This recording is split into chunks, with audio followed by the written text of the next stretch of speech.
everyone, welcome to Drinks with Jeni. In today's video, I am going to be reviewing Harden the Hop Up from Perrin Brewing Company out of Comstock Park, Michigan.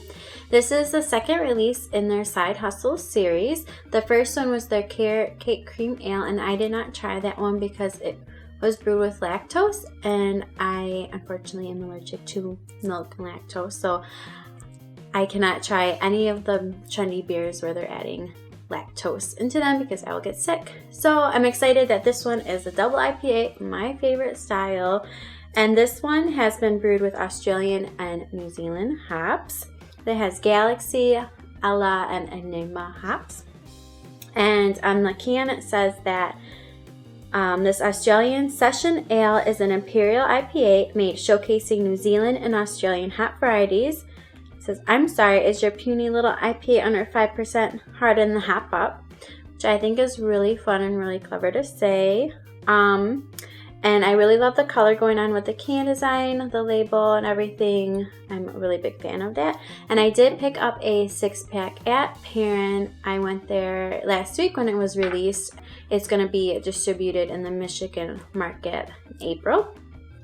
And so I'm excited to give this double IPA a try. Comes in at 8.5%, and I'm excited. That was my only second time going to Perrin. I've only been there one other time since I have lived here.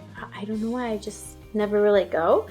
So it gave me a reason to go up there to the brewery. Alright, so let's give it a quick sniff. Ooh, it smells really good.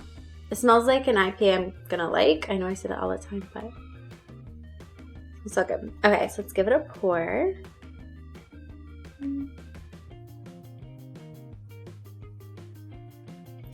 It's pouring a little lighter than I thought it was gonna be. Consistency, or the body.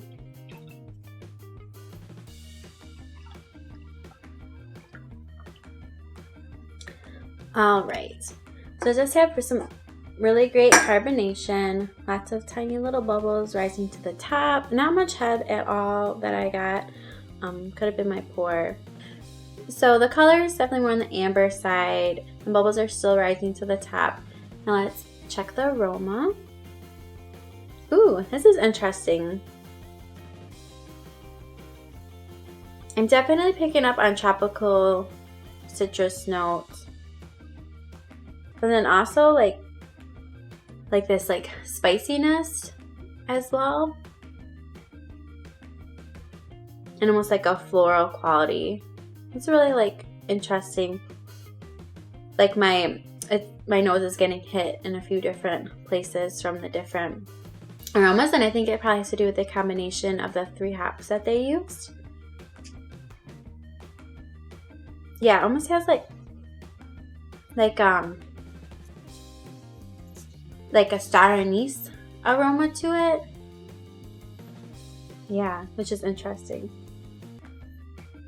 Okay, so let's give this a taste now. Cheers.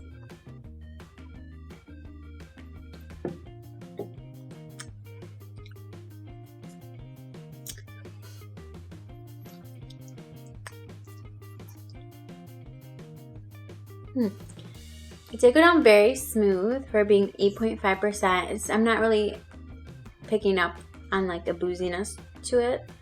I'm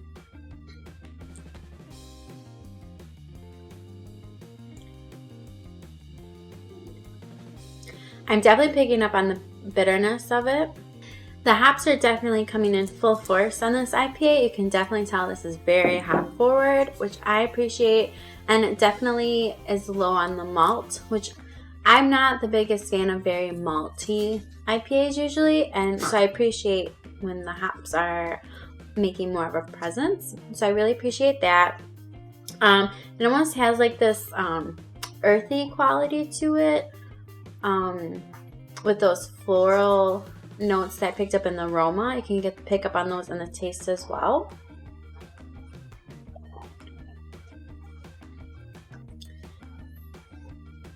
The finish reminds me of kind of drinking a dry white wine. Just the mouthfeel after taking a sip. And I do think one of the hops, I don't know if it's the Ella hop, or the Enigma, I can't remember off the top of my head, does have kind of qualities like that with the Pinot Gris and the dry white wines, and I can definitely pick up on that. And I think it's a really unique combination using the 3 different hops. I really like it. I kind of like my double IPAs a little bit, just a little bit heavier on the body, more like a full medium body. This one is lingering more on like the lighter side, light to medium, but still very crushable, very drinkable. At 8.5%, I could easily finish this really quickly here.